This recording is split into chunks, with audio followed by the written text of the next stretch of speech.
man.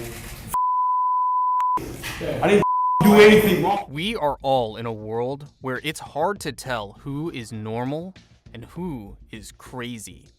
Some are good at keeping their cover while being criminals, while others cannot control themselves and have some mental illness. Fortunately, there is a solution for that, and everyone is judged fairly according to the deed they did. There is no way to avoid it.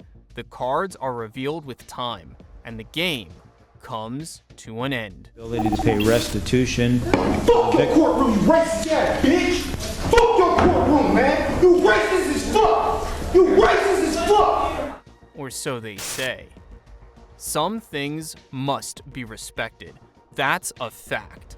If they don't want it, they will be forced. It is up to them to choose, by grace or by force. But we all know which is the better option. 10 days for contempt of court. Go now.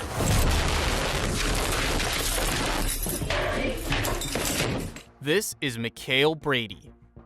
Just a little over 2 years after a planned prison breakout from North Carolina resulted in the gruesome deaths of 4 prisoners, Mikel Brady was given the death penalty. Unanimously recommending that the defendant be sentenced to death. He had a lot of aggressive statements, as if he wanted to justify the crime he did. Hunt has a pact, you're responsible for the kill. In this case, you can pretty much call me pack leader. Thomas Madding and Jack Warmack, Brady's attorneys, reminded the jury of Brady's turbulent childhood, how he was conceived by his violent father and adolescent mother, how he had developmental problems when he was a young child and was given a bipolar condition and post-traumatic stress disorder diagnosis, how Brady's father did not want him to take his pills even after they were provided to him. Brady was detained in Pasquotank following the 2013 shooting of a North Carolina highway patrolman. Michael Potts is the officer who lived through that shooting. In the history of the state, it was the bloodiest attempt at a jailbreak. Andrew Womble, the district attorney, had pushed for the death penalty. His choice of cold weapons was varied. As soon as they saw that they could start with the plan, they decided to take the first steps. Before the cameras caught them, they killed 2 guards, and as a distraction, they set a fire in one of the rooms. They grabbed a garbage cart nearby and pushed it to the waste disposal site to continue their terror there. As soon as they saw what was happening, they turned to emergency procedures. They ran away, but only as far as the first fence. The police caught up with them and took them into custody, bringing the situation under control. Brady, 30, will join the 143rd inmate in North Carolina who is now on death row. Since 2006, the state has not carried out an execution. Brady was accompanied by 6 policemen as he heard his death sentence, yet he remained mute and unimpressed. He would just periodically look across at the jurors. Nikko Jenkins, an American serial killer who was born on September 16, 1986, was found guilty of killing 4 people in Omaha, Nebraska in August 2013. Jenkins was born in Colorado to Lori Jenkins and David A. McGee. Jenkins's criminal history started when he was accused of carrying a pistol to school when he was just 7 years old. He calmly submitted this decision to the judge, knowing that everything he hid was revealed and that there was no escape for him.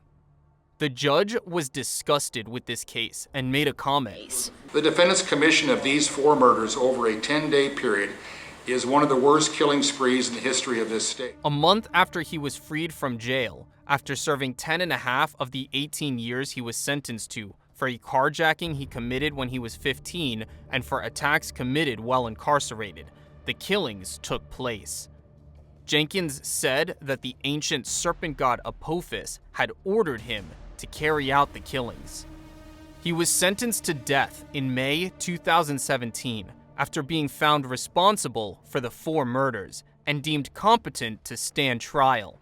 This panel finds that the death penalty is appropriate should be and is hereby given for each of the 4 murders by the The defendant. mother of murdered Curtis Bradford made an emotional statement after the trial. This has been too long. 4 years is a long time. Bursting with emotion, she added, I absolutely one thing to say to him, he's had power over my life for 4 years, and I've struggled for 4 years. He don't get that power today. Satisfied with the hand of justice that reached the killer, she added at the end, I'm ready to go home and heal. That's what I want to do.